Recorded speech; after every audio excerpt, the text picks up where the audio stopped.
Hello, everyone, and welcome. Welcome to episode 2 of the 2021 series of Mind and Muse, Crochet and Other Fibers podcast. Hello, how are you? I am your host, Caroline, just in case you've never been around here before, and I am filming from the western side of the island of Puerto Rico in the Caribbean, where I live with my family. And I've been around for a while, so if you are new to this podcast, first time tuning in, thank you very much for pressing that watch button, and hopefully you will enjoy what you share with me enough so that you will also press the subscribe button and the notifications button so that you can get that notification of when I put new videos on this channel. If you are a returning viewer, of course, also I am very grateful for your company because you decide to come back every couple of weeks to be with me. And so let's get the show on the road. First of all, I have some notes here, so I'm going to get them, which I don't always have. But I really wanted to make sure that everything that I wanted to cover today got covered, so I put them on a list. This episode comes to you during a time where there are many restrictions all over the world due to the COVID-19 virus, as we all know. But I don't know if you want this, but I feel the need to give a little update on what's going on around here, because I think that when you listen to different podcasters from around the world, it is kind of like interesting to hear their version of how they feel things are going on their side of the world, because the news aren't always, I don't think, as truthful as the individual. Although obviously the individual has a smaller view because I only know what's affecting me and how I feel.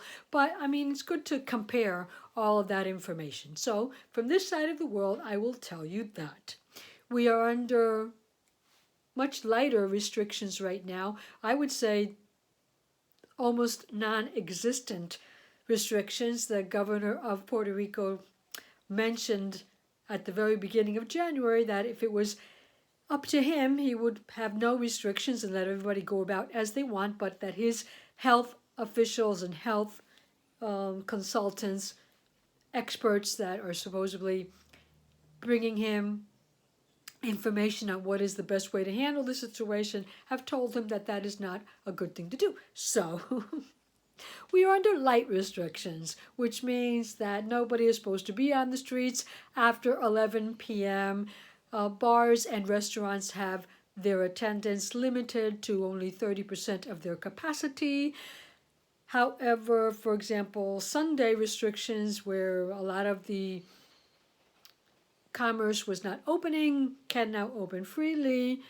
Schools have not yet opened, and I am a university professor. In case you don't know or don't remember, I am working from home. We started a couple of weeks ago, but we are still working from home, awaiting, as you all know, as I'm sure a lot of you are also, the vaccination program to cover our group. Now, the vaccination program on Puerto Rico, I didn't really get heads or tails. I was like, why do you have phase 1A, phase 1B, phase 1C, and then a phase 2? Was that like so that nobody would feel left out? It was better to say I'm in phase 2 than I'm in phase 4? I don't understand.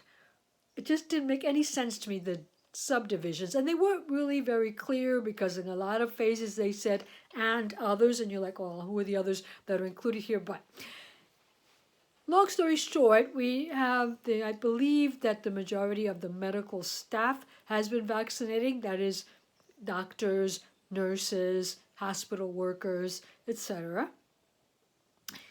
And I believe they began with other groups, for example, students of medicine and workers that work in certain programs where they have to deal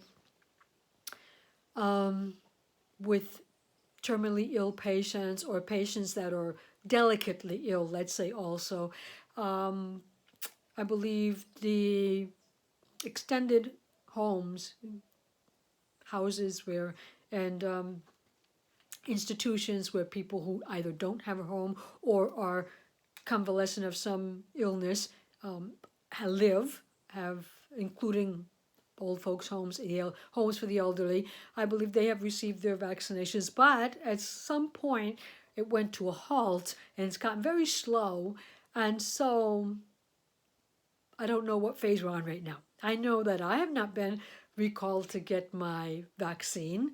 And if I look at the phases, I think I was like in the third phase, what they call 1C, because that includes public workers, and since I work at a public university, that might cover me. I know that the university asked for volunteers, if to people to add themselves to a volunteer list for vaccinations, and I added myself there, but I don't know what that meant, at what time, if that meant soon or not. But at the moment, I have not received first vaccine. We are using here Pfizer and Moderna, so it is expected that we might need to have more than one dose.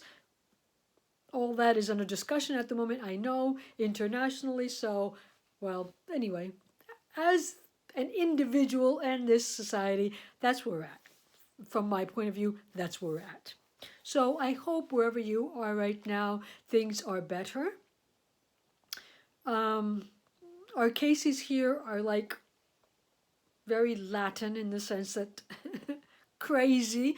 One day it's low and then it spikes up, and then for a couple of days and then it comes back down. If they give you the average 7-day a number of cases, and that looks like it's going down.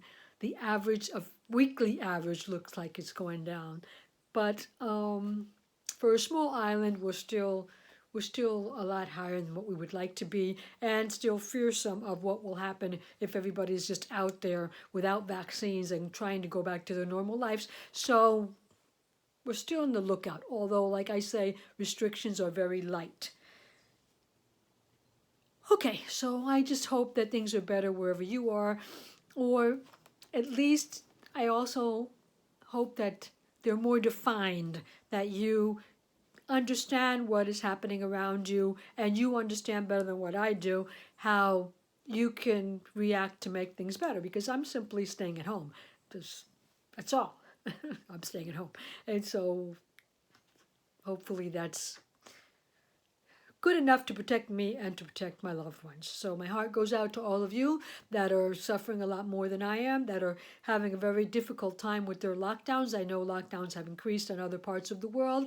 And for those of you especially that have lost loved ones to this pandemic, I hope you're staying strong. I hope you're staying strong and can find the strength to try in some way to move on and get back to normal as time goes by.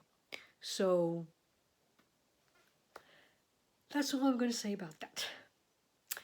With another note, then we'll return to the normal parts of this podcast, which starts out normally with a section that I have called Walking the Talk, because it is a section where I try and share with you pieces that I have made in the past and bringing them back here and showing you more or less how I use them. So today I am sharing with you a jewelry crochet collar that I first presented and shared with you on the Crochet Cakes podcast. That was episode 19, and I'll put a little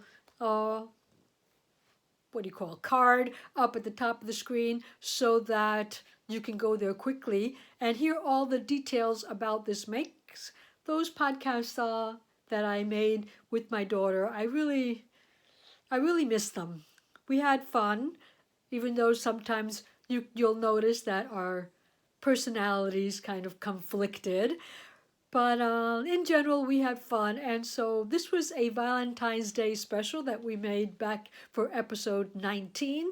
And so go back and take a look. Have a little bit of fun with us if it's to your liking. This is the Irish flower. Yep, the Irish flower crochet collar or crochet necklace. It is a free pattern on the Red Heart site, Red Heart Yarn. It's probably redheart.com, most likely. And they have a section for free patterns. This is one of the free patterns. It also went with a pair of earrings. They were very, I think they probably were one of these flower earrings. So if you're into that type, if you like to wear that large earrings like that, you can make the set. I didn't make the set, I only made this. It's attractive because I'll get a little closer here.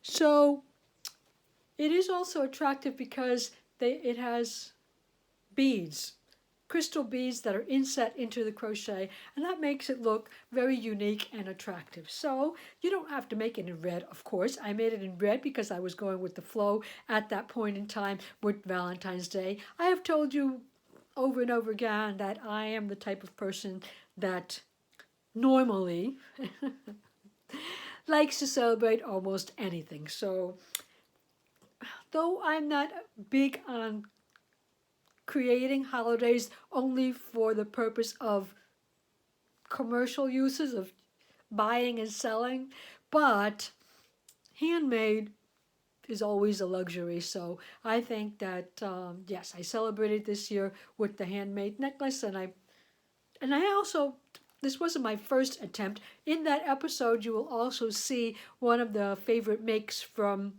that my daughter has in my stash of jewelry. And I'll bring it back for a second, just so that I can honor the title of my podcast, Mind and Muse Crochet and Fiber, because I think it's kind of redundant, but the idea was to emphasize the fact that sometimes I do work with raw fiber, as in this necklace. I think it was one of the first felted pieces that I created. It was also a heart, and it was made, the heart was made with one of the first yarns that I purchased from my friend Catherine of the Crafternoon Treats podcast. It is like a magenta, a very deep magenta, but it does have deep purples in it, and it also has tones of blue, and so that gave it a very pretty effect for the heart. I also loved it because of the name. This was called Penelope Pizza. Who wouldn't buy a yarn that's called Penelope? Who wouldn't buy a yarn that's called Penelope Pizza? I can't even say it. So Clarissa always loved this one. So when she left, I did make her one in like a mustard color, although I think that she liked this one better. I don't know why she didn't take it. It's not like I'm using this and these things. I mean, it's hard here now that with all the restrictions, I don't go out. So, but I guess less farther away, I also created this necklace. And this is also a felted heart. The technique was kind of interesting because I put a whole bunch of fiber inside I think it was a biscuit cutter that had the shape of a heart. I stuffed it and then needle felted it down until it had the shape that I liked, and then I just probably cleaned up the edges, which don't always come out so clean. And I added, this was for, I don't know if you guys remember, but there was once a campaign on this site, a CAL, if you want to call that, or MAL, it was a make-along actually, where I called it something having to do with joining different crafts. And so this one had needle felting, it had crochet on the edges, and then it also had beadwork, I guess I'll call it. And so that probably would have been a nice walking the talk for today also, as I probably won't have another walking the talk before the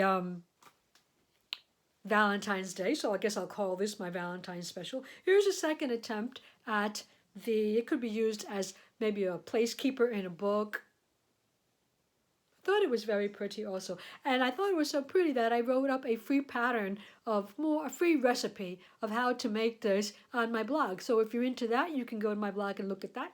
and explains to you. This one was made with a double heart, cookie heart, because the large cookie, not the cookie cutter, I think it's actually, it was actually like a little cake, a small cake mold that I used to make the heart. And then this one was a cookie cutter that I also put it in the middle of the heart and filled it up with yarn. Actually light purple yarn, you can't see it well there. Yes, but I actually like that one.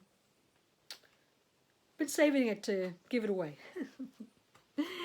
But those are my hearts. My heart goes out to you. If you do celebrate Valentine's Day or Friendship Day or whatever you like to call it where you're from, then I hope you have great celebrations later on during this month or whenever it is that you celebrate them. You might have already done that on the part of the world where you come from.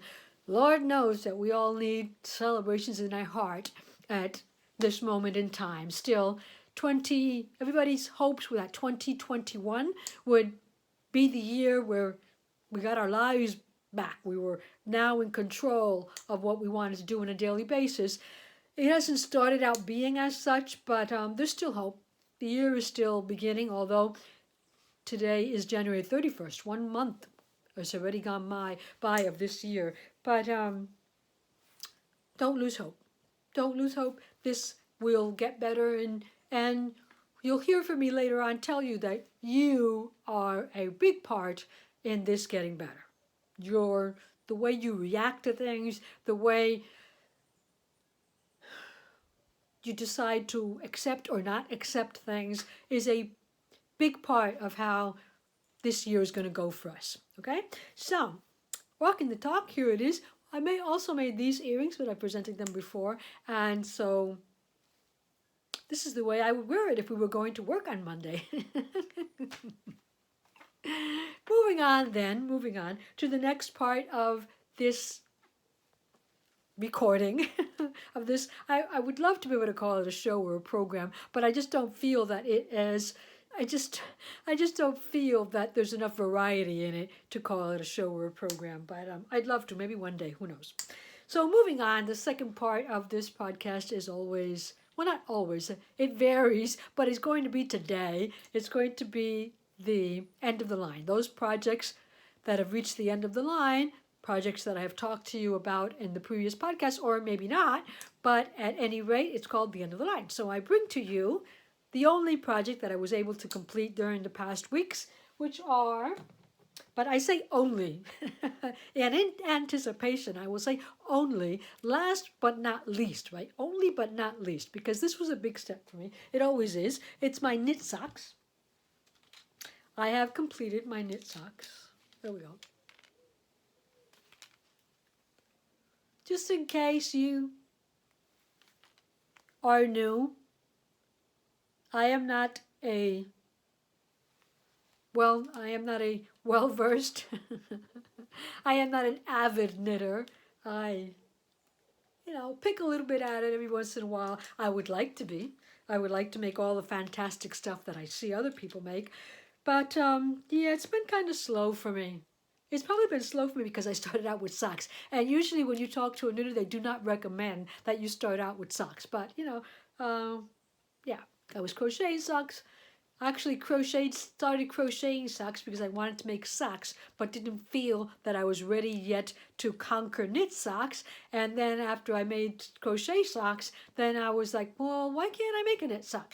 And so Clarissa was making socks, my daughter, and I just joined the bandwagon, I guess. But these are just vanilla socks, what they call vanilla socks. Socks that have no specific pattern to them. You just do some kind of toe, some kind of foot, some kind of heel, some kind of leg, and some kind of cuff. And that's what these are, vanilla socks, where I usually make my socks following the Sockmatician's recipe for toe-up socks, because I have only ever made toe-up socks for knitting. And so this is maybe my third pair.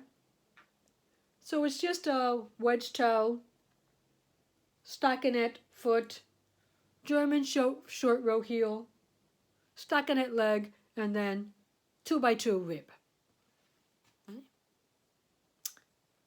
It is I believe these are 64 inches around because for some reason my gauge had gotten so tight and the last pair of socks that I wanted to make for Elizabeth did not fit her at all. She couldn't even get her foot in. So I decided to go up to 64. I've tried these on and they're very easy to get on, so I hope they will fit her also. So yes, both of them are done. You will notice that if I were to take them off, that they are not identical, because I was thinking, oh, maybe I can find a YouTube video of toe-up socks and just follow that video completely instead of having to read the Sockmatician recipe, because I printed it back to back, and so I have to flip pages a lot, which is a pain, and it's about 6 pages, so it's a pain. But I started out that way, and I did one toe, and the toe came out to be a rounded toe. But then when I got to the heel, I went back to Sockmatician. I don't know why. I don't know.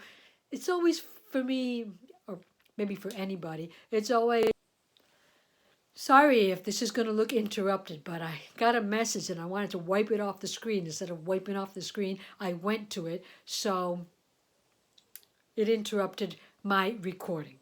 But anyway, so for some reason, when I got back to the heel, I went back to Sockmatician's German short row. I really do like the German short row. I like the detail when you do it right. But if there's another thing you'll see is that my gauge for the heels was totally different. Okay, I'm gonna guess why. I made this one using Likey needles. Do you know that brand? Oh, I don't know. Yeah. Knocking everything down here also. But these Likey needles made from driftwood. And so I've tried everything to try and make knitting more comfortable for me. But I found that these were splitting my yarn too much. They were splitting my yarn too much. So I changed to, I don't know why. I just can't leave something on the floor. I changed to Chiago. My Chiago I had 2 sets, I'm sure, of 2 25 millimeters, and I don't know, I couldn't find them, so I ordered 2 more, and that's the red lace, the Chiago red lace. And I used to find them slippery at the beginning, but now, compared to the driftwood, I found it, maybe I did find it slippery. Maybe that's why my gauge got tighter, and that's why I kept my 2 heels do not look the same. But anyway, they are going to my daughter, Elizabeth, as a belated Christmas gift because, as I mentioned before, we were doing a swap and I didn't fulfill my side of the bargain. So I'm going to send them to her. That's why they're short, is because that's the type of, it's got about a 1 inch, they're probably about 20 rows here. 20 rows here, 15 here. I have no idea how many rows are here. I just do it, I just follow the hint that you try your sock on your hand, and when the leg reaches this part of your hand, you're ready for your heel. It works for me. I don't know if it works for everybody. But anyway, those socks are done, and once the issues with U.S. mail are over with, I was going to say, but I don't know if that's going to happen anytime soon.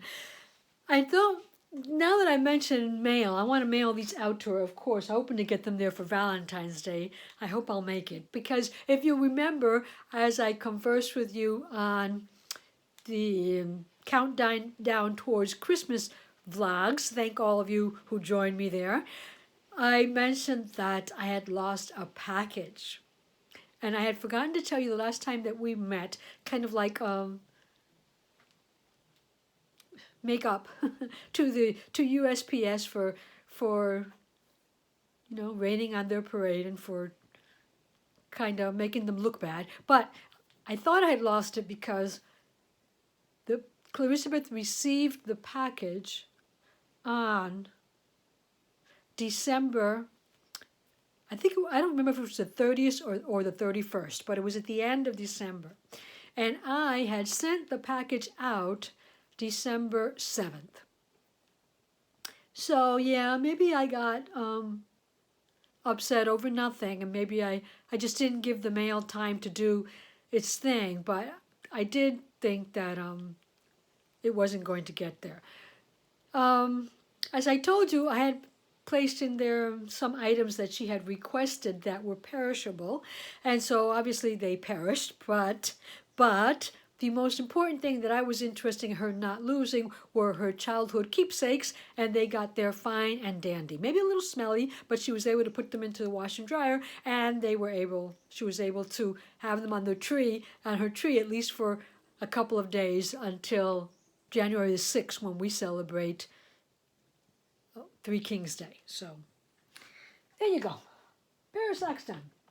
Hopefully soon they will go to their owner. Okay, so that's it. That's all I got. I got nothing else. But I have been working on several things, and because one of them has been very time consuming, well, that's the major reason why I wasn't able to finish this second make that you did see the last time. It is halfway done, so I'm going to include this one in the pressing on section, but it is this. It is the Tipping the Scales sock by Joanne Scars of the Crochet Project.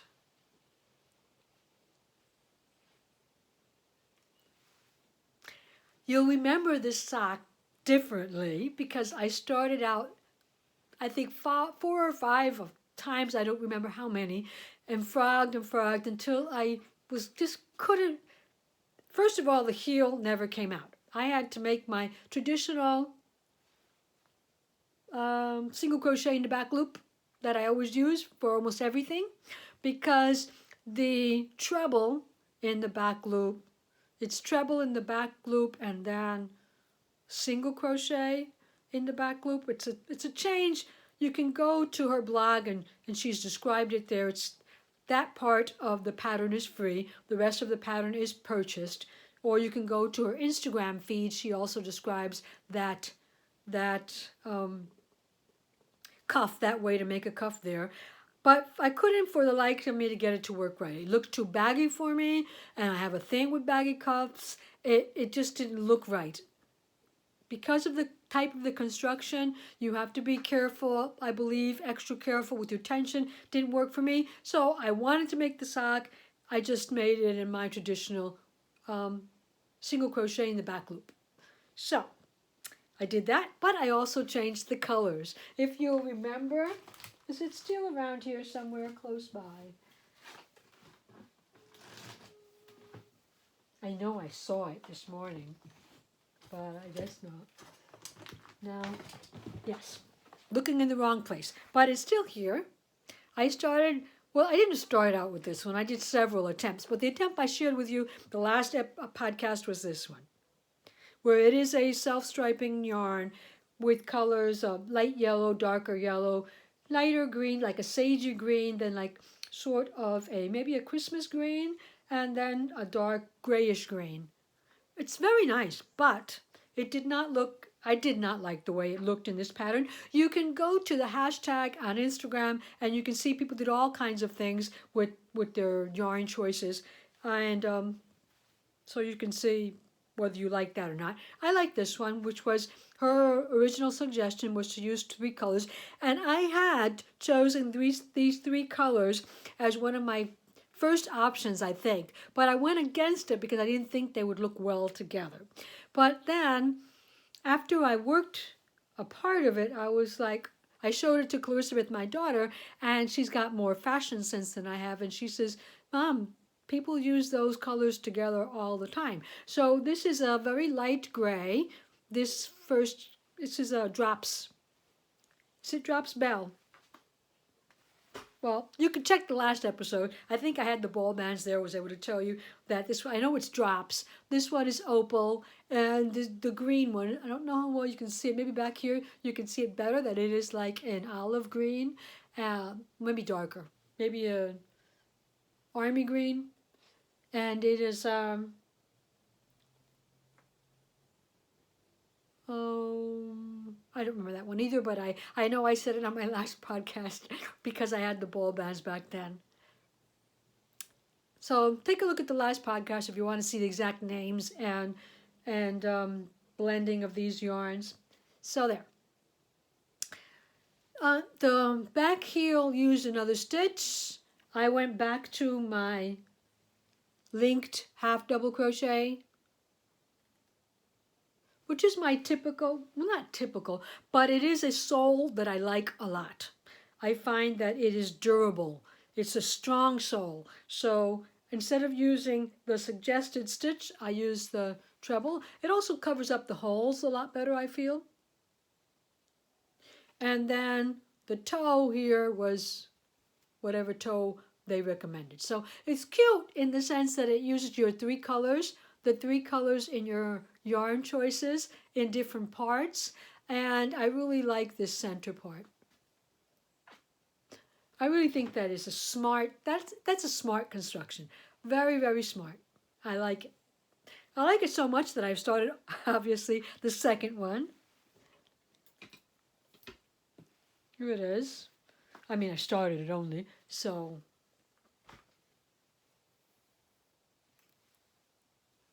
It's here. Now, the thing about waiting, I hadn't, well, I think it's been over 2 weeks since the last podcast when I had finished. No, I hadn't even started that one, had I? I shared it on Instagram, so that's why I'm kind of confused about whether I have shared this or not. But the thing about it is that I left it for a while. And so when I got back to it, I didn't remember. Typically, I will make the cuff 10 stitches. Single crochet in the back loop, 10 stitches. But this pattern made 8. So I made 8. 8 here, 10 here.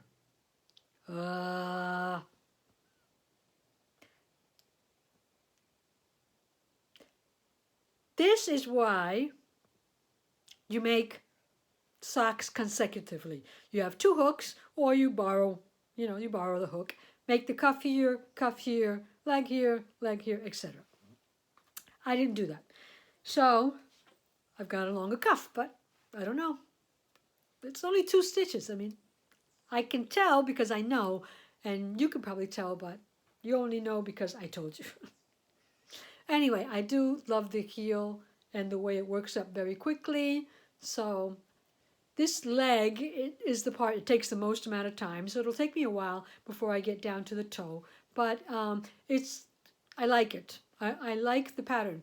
The front part is in this scale stitch, the back part is in the linked half double crochet stitches, and I like the way it turns out. So yeah, I will be completing that, and probably on the next podcast I will be able to share that with you. I really like this a lot. Have I said that before? I find I like the colors for this beginning of this year. It's such a happy color sequence, even though there's a little bit of gray in there, because there's a little bit of gray in our everyday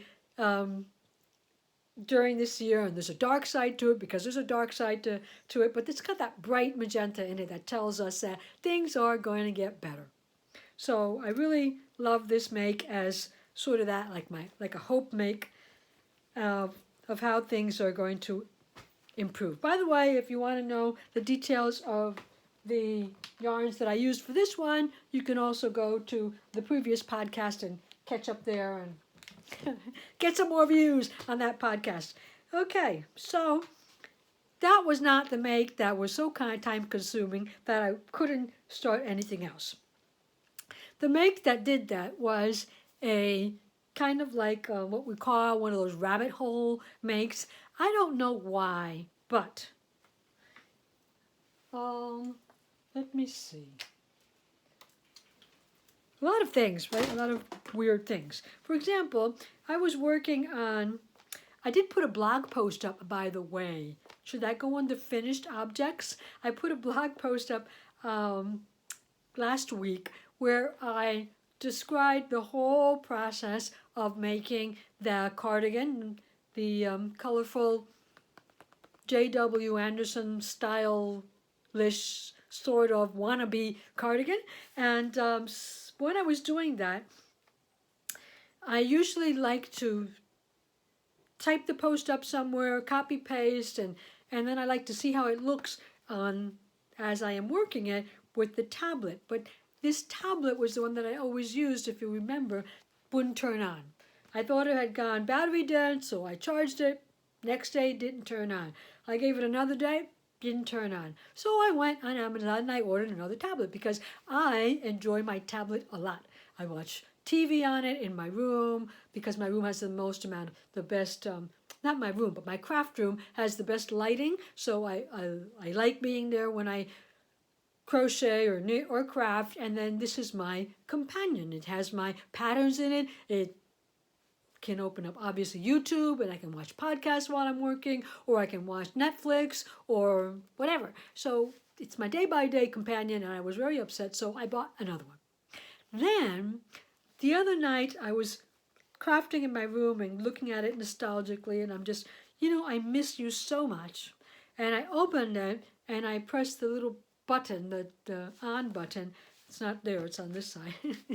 Doesn't matter, but at the on button, and it gave me that little icon that says your battery is run out. And I said, oops, but I wasn't getting anything before. So I got that icon, I plugged it in, waited until the end of the day, and it worked. It worked again. So now I'm going to have 2 tablets.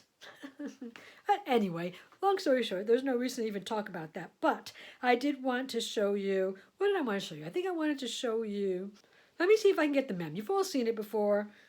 Famous meme of Bernie Sanders while he was attending the presidential inauguration. Right? There you go. You've all seen it before. Went viral, went crazy, just because he was wearing handmade knits.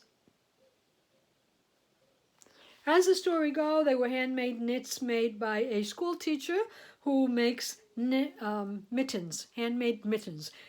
She makes mittens out of old sweaters. And so she rips them back and makes, let's say, upcycled mittens, made pair, sent them to him, and here they were.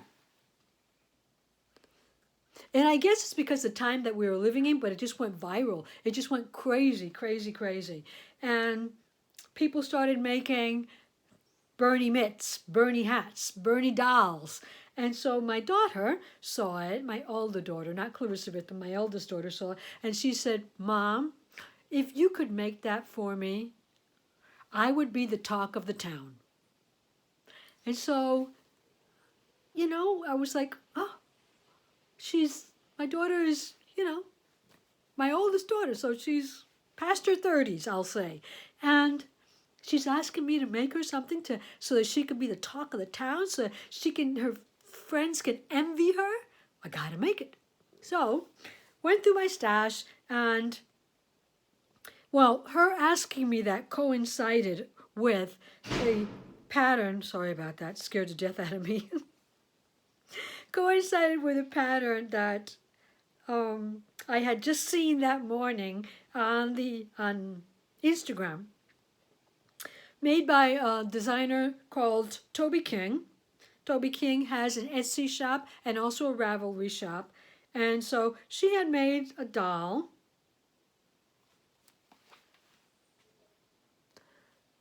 that also kind of went crazy viral. And one of the reasons I believe is because she made the doll and she was auctioning it on eBay to collect money for Food on Wheels. I don't know in what area, but wherever she's from. And she collected tons of money. So I think it was maybe 20,000, or the last time I saw it was about 20,000. So this went crazy. People asking for it, people wanted it. And so she wrote up the pattern. As I understand, she already had the pattern made for Bernie Sanders because she does that. She makes dolls for well-known figures. And then she retouched the pattern and made it into this doll. Put it on her Etsy and her Ravelry. I got it from Ravelry, and She's even on Instagram. You can follow her, Tobey King. She's even doing like short tutorials of different parts of the doll in case you are a newbie crocheter or having difficulties with the pattern on her Instagram feed. So let me show you what I've got. I'm up to here, missing the legs. Yeah, it's still got some work to go on it, you know.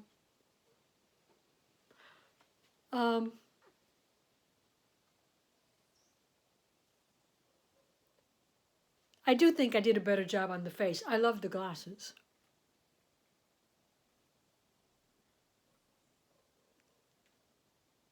So, what can I tell you about this? It is a amigurumi pattern, obviously, and if you've ever tried amigurumi, well, don't expect anything different. Most of the amigurumi patterns that I have tried are very light on their explanations. I mean, it's okay with stitch here and stitch there, but there are certain parts that I think, if anything, an amigurumi would need lots of photos because it's such a small thing, and sometimes knowing where to put your stitches, or even though you've done something on a larger scale, when you bring it down to a smaller scale, it can have its difficulties. So yeah, I would say that I had my difficulties.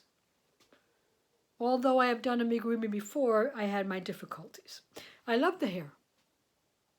I learned something new with the hair that I didn't know before. And it probably didn't come out as nice as hers does because I didn't have the right equipment that you crochet a piece and then you take like a dog's brush, that very spiky dog's brush, and you just go over the crochet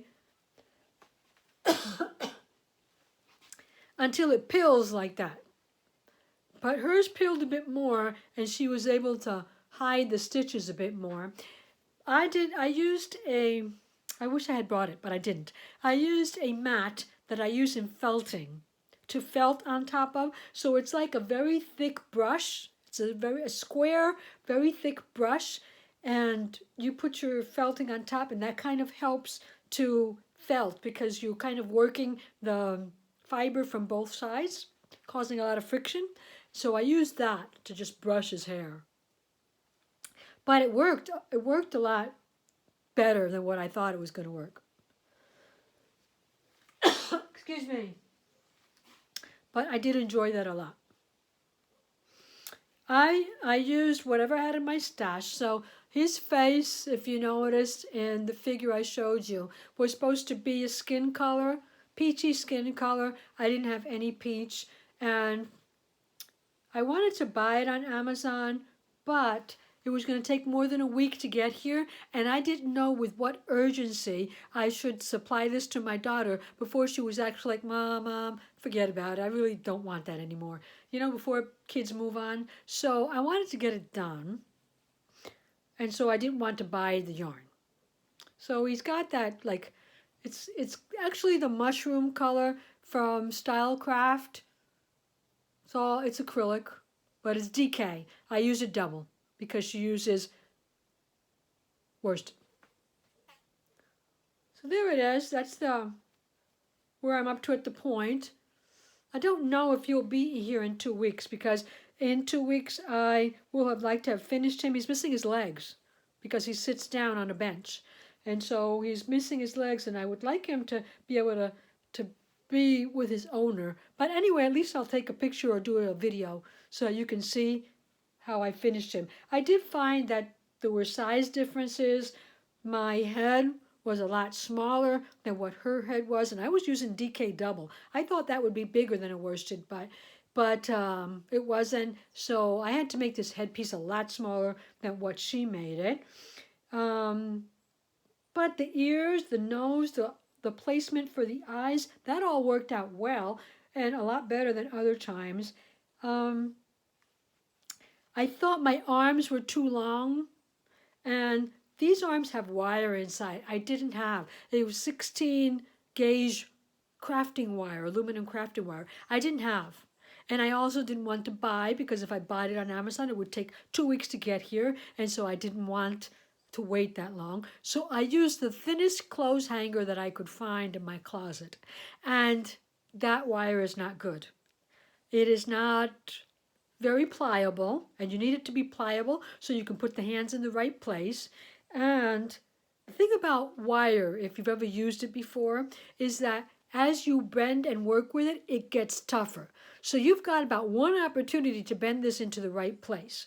And so that was difficult because you put the arms, made the arms, put the arms, made the sweater, and put the sweater on, and the sweater ends up something like this, like a victory man.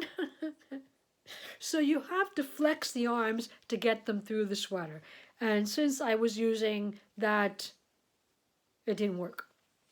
I mean, it worked, but it was very troublesome and hard and difficult, and I still don't have the hands where I want them to be.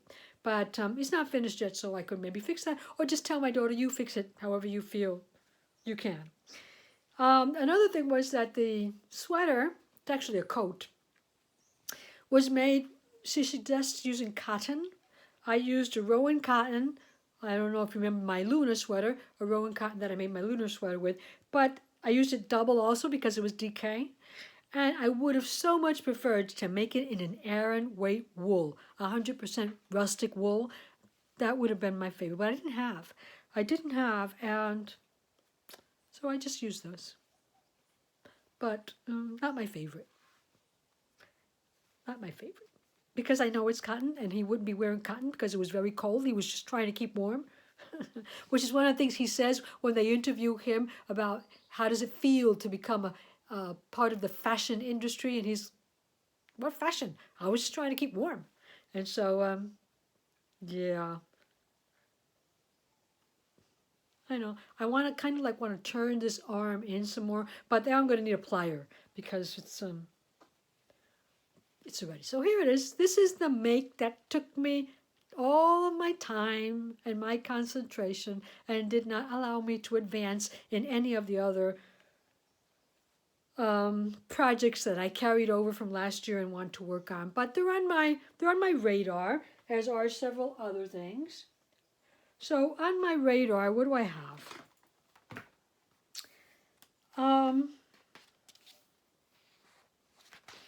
I hope to work on, I don't know, I know I mentioned it before, but this was the first time that I had made a cuff down crochet sock. First time for me. I have never made a cuff down knit sock. So I'm wondering if I should continue on that avenue. The crochet projects do have other patterns with socks, or I could just invent one. I do want to use up all that stash yarn of fingering weight, not all of it, but I want to bring it down.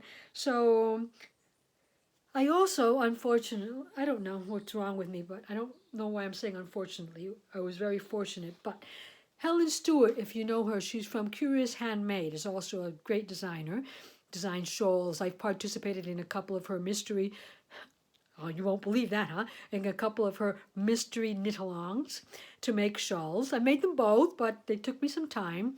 And she had a sale, and she was offering 4 pairs, and she makes wonderful socks. I don't know if you have ever watched her Sock Society patterns, but she makes, and I can always tell when her posts come up on my feed in Instagram, because she's already got a style, and so I can tell that those are her socks. But she put them on sale, and I don't know, she put them on sale in a group of 4, and I bought them. So that's that. I could try one of those. I don't know how advanced they would be for my skills. But then I've got a lace weight blouse that the Crochet Project also put on sale sometime last week, and so I purchased it. Who knows why I do those things? I don't know. Should I know? thought it was on here, but maybe it's not. Yeah, it is. It was called the Shepherd's Purse Tea. I don't know if you've seen it.